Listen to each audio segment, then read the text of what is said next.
नमस्कार भाई।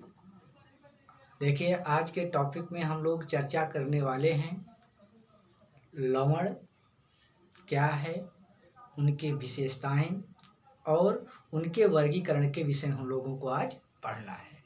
तो चलिए भाई, हम लोग स्टार्ट करते हैं इस वीडियो को।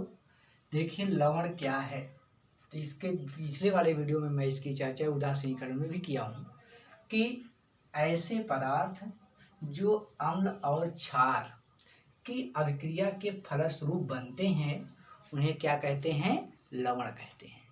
एकदम सिंपल सी परिभाषा है कि मतलब ऐसे पदार्थ जो अम्ल और क्षारक के परस्पर अभिक्रिया के फलस्वरूप बनते हैं वो लवण कहलाएंगे।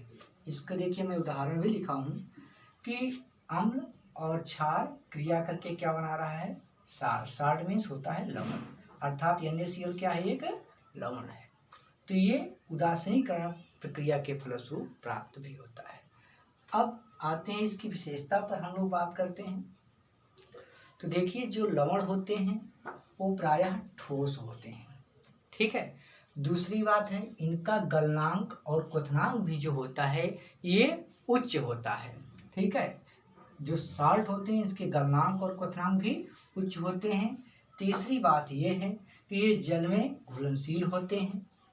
और चौथा पॉइंट है, इनका जलीय विलयन विद्युत का सुचालक होता है।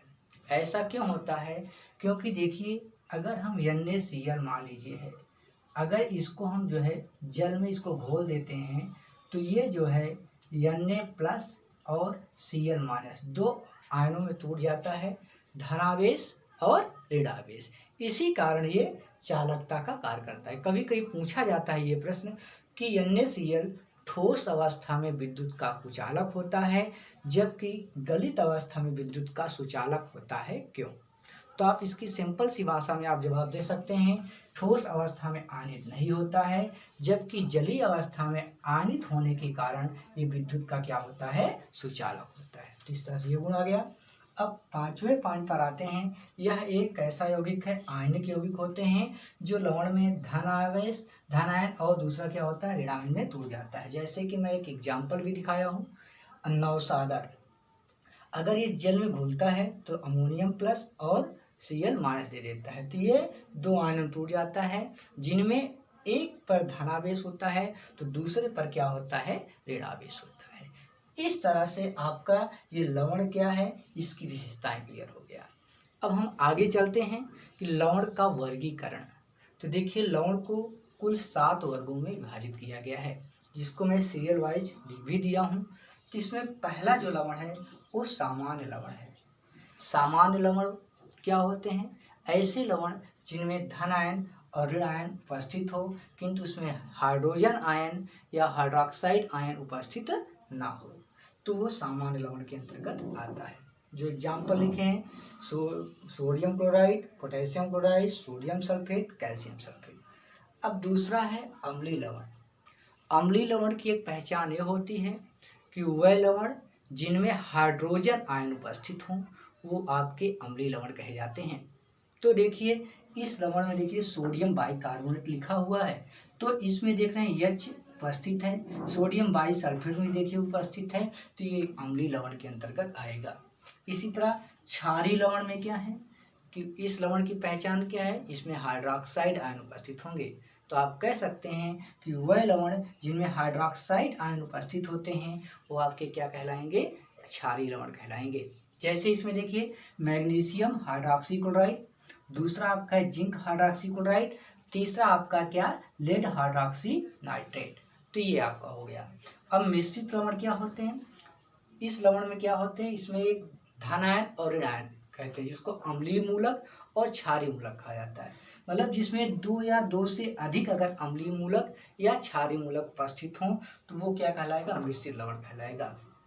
इसको थोड़ा सा समझ लेते हैं।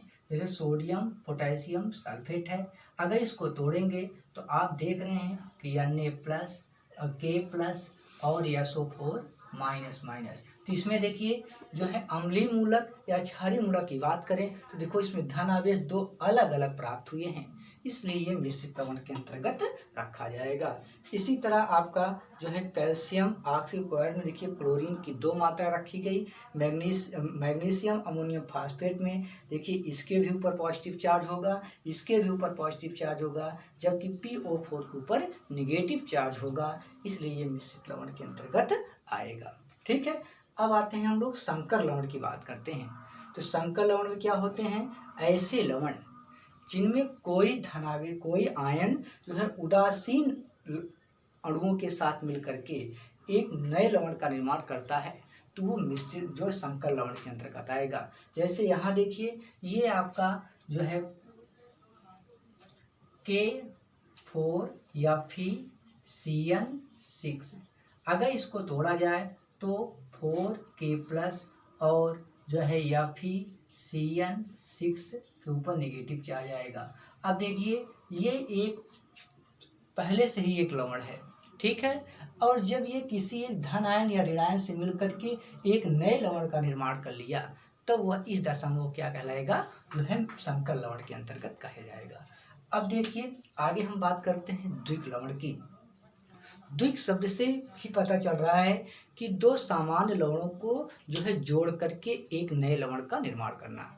तो आप इसकी परिभाषा बता सकते हैं कि ऐसे लवण जो दो सामान्य लवणों के क्रिस्टलीकरण के फलस्वरूप नए लवण का निर्माण होता है, उसे हम लोग क्या कहेंगे, द्विक लवण कहेंगे। ध्यान रखिएगा इसमें एक शब्द है क्रिस्टल। क्रिस्टल को हम हिंदी भाषा में रविकर्ण भी बोलते हैं, ये थोड़ा सा आप लोग ध्यान रखेंगे। तो ये आपका देखिए फिटकरी हुआ, या दूसरा आपका मोहर लवण हुआ फेरस अमोनियम सल्फेट, और फिटकरी का सूत्र है पोटेशियम एल्युमिनियम सल्फेट। तो ये दोनों आपके जो हैं क्या हैं, द्विक लवण के अंतर्गत आएंगे। अर्थात इसको हम बता सकते हैं कि आप पोटेशियम सल्फेट और एल्युमिनियम सल्फेट को अगर हम 24 मात्रा जल के साथ क्रिस्टलीकरण कर देते हैं, तो ये तीनों मिलकर के आपका क्या बन जाएगा, K2SO4 Al2SO4 और 24H2O। इस तरह से ये आपका एक क्रिस्टल का निर्माण हो जाता है, एक द्विक लवण का निर्माण हो जाता है। तो इस तरह से आपका ये पूरा टॉपिक क्लियर हो जाना चाहिए कि लवण क्या है, उनके उदाहरण, उनकी विशेषताएं और लवण का वर्गीकरण। ठीक है, तो इसको 1-2 बार आप जरूर देखिए भाई, इसको जो भी पढ़ाया जाए उसको आप 1-2 बार आप जरूर देखेंगे, ठीक है, तब उसको आप थोड़ा सा प्रयास भी करेंगे, मेहनत करेंगे तो आपको निश्चित ही समझ में आ जाएगा। ठीक है, तो हम आशा रखते हैं कि ये सभी लोगों के वीडियो जो है समझ में आ गया होगा। ठीक है, ओके, तो हम नेक्स्ट क्लास में मिलते हैं। ठीक है, तब तक के लिए जो इसको आप तैयार भी करेंगे। ठीक है, ओके, थैंक्स।